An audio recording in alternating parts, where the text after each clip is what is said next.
अस्सलाम वालेकुम फ्रेंड्स, आप देख रहे हैं टैक्स दोस्ती वीडियोस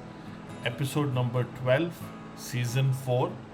और थैंक यू वेरी मच हमारे सारे जो सब्सक्राइबर्स हैं, फैंस हैं और हमारे कस्टमर्स जो हैं वो वीडियोस देखते हैं, शेयर करते हैं, हमें इनकरेज करते हैं। आज हम बात शुरू करेंगे how to fill sales tax returns. Sales tax returns जो हैं, अब आपको जैसे पता है कि एफबीआर आईआरएस की वेबसाइट पर अब आप सिर्फ अपनी इनकम टैक्स रिटर्न और उसके अलावा विद होल्डिंग स्टेटमेंट्स वगैरह इनकम टैक्स लॉ की नहीं, बल्कि सेल्स टैक्स एक्ट 1990, यानी अगर आप गुड्स मुख्तलिफ़ किस्म के गुड्स सेल करते हैं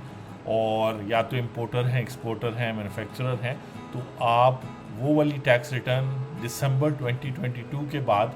इस वक्त तो हम अप्रैल 2022 में हैं और आप ये वीडियो देख रहे होंगे उसके बाद, तो आप जो है अपनी return, sales tax return IRS में ही रजिस्टर कर सकते हैं, जो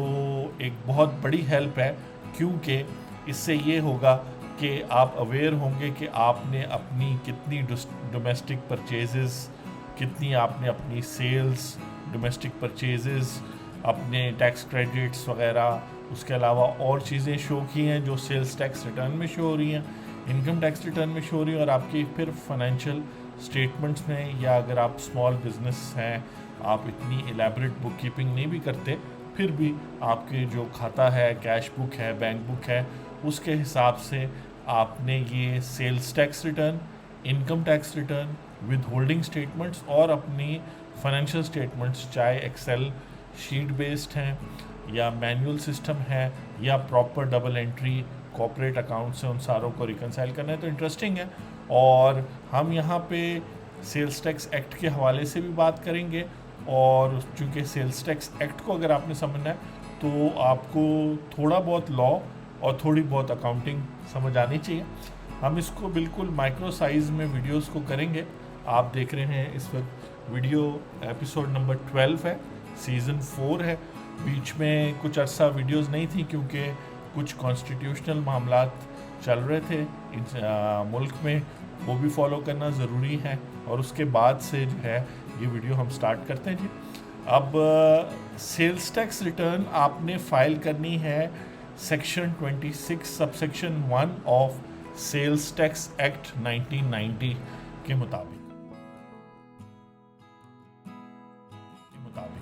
और ये कंप्लीट सेल्स टैक्स रिटर्न की एक स्नैपशॉट है जो एफबीआर आईआरएस में अवेलेबल है। ये डेटा का कॉलम है, फिर एनेक्चर सी है जिसमें आप सेल्स एंटर करते हैं, एनेक्चर ए है जिसमें आप परचेजेस एंटर करते हैं, फिर मुख्तलिफ इंपोर्ट्स वाली चीज़ें।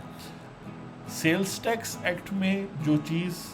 मुश्किल से समझ आती है वो ये है कि सेल्स टैक्स एक्ट में बहुत सारी एक्सेप्शंस हैं, यानी मुख्तलिफ़ इंडस्ट्रीज़ को मुख्तलिफ़ किस्म की जो है रूल्स उनके लिए होते हैं। और हम कोशिश करेंगे कि यहाँ आपको जनरल रूल बताएं, और ऑब्वियसली आप इस यूट्यूब वीडियोस को या आप हमारे taxdosti.com पेज पर जब वेब पेज पर जब ये वीडियो देख रहे हैं तो आप जो है कमेंट्स वगैरह छोड़ सकते हैं, ख़ासतौर पे यूट्यूब वीडियो के नीचे, और उन कमेंट्स के क्वेश्चंस बना के फिर हम जवाब दे सकते हैं। तो बहुत माइक्रो लेवल पे जाएंगे क्योंकि बहुत देर से डिमांड थी कि एक कॉम्प्रिहेंसिव तरीके से इसको कवर किया जाए।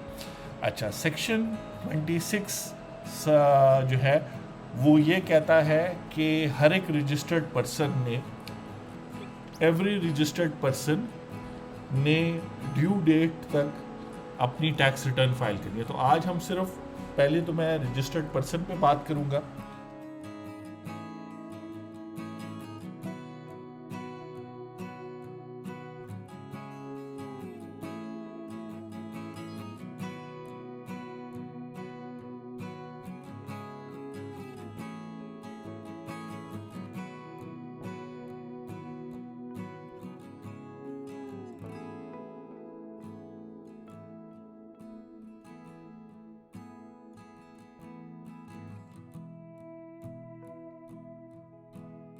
पर्सन पे बात करूंगा। रजिस्टर्ड पर्सन का मतलब ये होता है सिंपल कि या तो आप इंपोर्टर हैं, मैन्युफैक्चरर हैं, होलसेलर हैं, डिस्ट्रीब्यूटर हैं, रिटेलर हैं, और इस तरह करके। तो कहने का मतलब है, अगर आप ये देखें तो ये बेसिकली किसी भी इंडस्ट्री की सप्लाई चेन को रिप्रेजेंट करती है। पाकिस्तान के अंदर मैन्युफैक्चर होने वाली चीज़ें और पाकिस्तान से बाहर से इंपोर्ट होने वाली चीज़ों की एक सप्लाई चेन होती है, और सेल्स टैक्स बेसिकली लगता है फाइनल कंज्यूमर पर। इसकी एग्जांपल ये है कि अगर आप जो है कोई भी इलेक्ट्रॉनिक्स मंगा रहे हैं, वो पाकिस्तान में अगर आप मैन्युफैक्चर कर रहे हैं तो मैन्युफैक्चरर के बाद रिटेलर, होलसेलर, डिस्ट्रीब्यूटर तक जाएगा, और फाइनल कंज्यूमर जो है वो रिटेल शॉप में जाके एक या दो आइटम या तीन आइटम करके, डिपेंडिंग क्या चीज़ है, अगर वो लो वैल्यू की चीज़ है, जैसे हम जिसको कहते हैं कि आपके एवरीडे यूज़ की चीज़ें हैं, टूथपेस्ट है, माचिस है, अंडे डब्बा रोटी है, ग्रोसरी है, तो फिर तो वो ज़्यादा क्वांटिटी मिलेगा। अगर कोई फ्रिज, एसी, मोबाइल है तो वो शायद कम क्वांटिटी मिले, लेकिन बेसिकली वो सिर्फ अपनी ज़रूरत के लिए लेगा। तो जो रिटेलर से जो कंज्यूमर प्रोडक्ट्स लेता है उसको फाइनल कंज्यूमर कहते हैं, और सेल्स टैक्स उस पर लगता है। और ये जो पूरी सेल्स टैक्स रिटर्न आप फाइल करते हैं, ये इसी तरह लिंक्ड होती है कि आपने सेल की होती है आगे। अब अगर आप मैन्युफैक्चरर हैं तो आगे आपके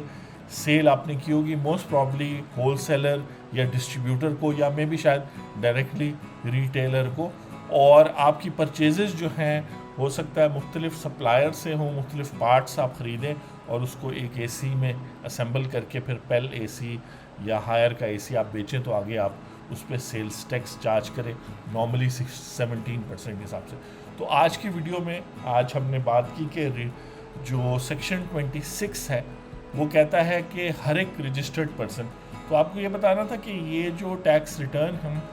ये वैसे भी जैसे जैसे आगे हम जाएंगे ये सेल्स टैक्स रिटर्न, तो आप देखेंगे कि अगर आप यहाँ सेल्स एंटर करते हैं तो वो किसी और शख्स की परचेजेस में शो होगी। ज़रूरी नहीं है कि किसी एक शख्स की हो, जो सेल्स आपने की होंगी, ख़ासतौर पे अगर आप सप्लाई चेन में जिसको हम कहते हैं हायर अप हैं, यानी मैन्युफैक्चरर हैं, होलसेलर, डिस्ट्रीब्यूटर के लेवल पे हैं, तो फिर आपकी जो सेल्स है वो आगे डाउन द स्ट्रीम जो है होगी, तो वो दूसरा कोई बिज़नेस होगा डिस्ट्रीब्यूटर का, रिटेलर का, जो आपसे ख़रीदेगा, तो वो भी सेल्स टैक्स रिटर्न फाइल करेगा। वो जो फाइनल कंज्यूमर होता है, जैसे आप और मैं घर के लिए लेते हैं या इवन बिज़नेस के लिए भी अगर हम ख़रीदते हैं, लेकिन एक क्वांटिटी या दो क्वांटिटी, तो हम फिर सेल्स टैक्स रिटर्न फाइल नहीं करते, वरना अगर हमें भी ऑप्शन होता तो हम भी सेल्स टैक्स जो हमें चार्ज हुआ है वो क्लेम बैक कर सकते। तो ये बातें बहुत सारी हैं, लेकिन यहाँ फ़िलहाल ये समझना है कि ये सेल्स टैक्स रिटर्न FBR में आप फाइल करेंगे। सेक्शन 26(1) से हम स्टार्ट हुए, और हम स्लोली एंड स्टेडीली जो जनरल रूल्स हैं, क्योंकि अगर एक्सेप्शंस की बात करें कि जी ऐसे भी लोग हैं जो रिटेल प्राइस पे सेल्स टैक्स चार्ज करते हैं और उनकी सेल्स नहीं होती, या फिक्स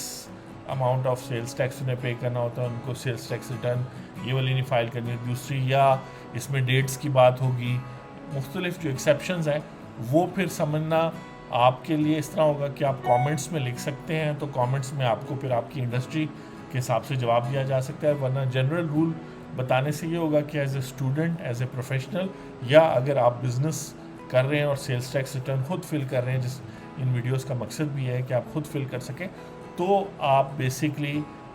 समझ जाएं कि लिंक जो है ना आपने कायम करना, और इसी से आपको अकाउंटिंग भी समझ आ जाएगी, जो अकाउंटिंग इन्वॉल्व है, चाहे सेल्स की बात कर रहे हैं, चाहे सेल्स टैक्स डेबिट की बात कर रहे हैं, और इसी तरह इसके अंदर लॉ की बात हो जाएगी कि रजिस्टर्ड पर्सन कौन है। यहाँ नोट करें कि domestic purchases from registered person, तो रजिस्टर्ड पर्सन से जितना आपने परचेज़ किया और उस टाइम आपने सेल्स टैक्स पे किया, और जितना आपने सेल किया और अपने क्लाइंट से सेल्स टैक्स रिसीव किया, उसका जो डिफरेंस है वो आपने पे करना होता है। तो फिलहाल हमने एक जनरल ओवरव्यू लिया है इस एपिसोड में। नेक्स्ट एपिसोड में बात करते हैं कि रजिस्टर्ड पर्सन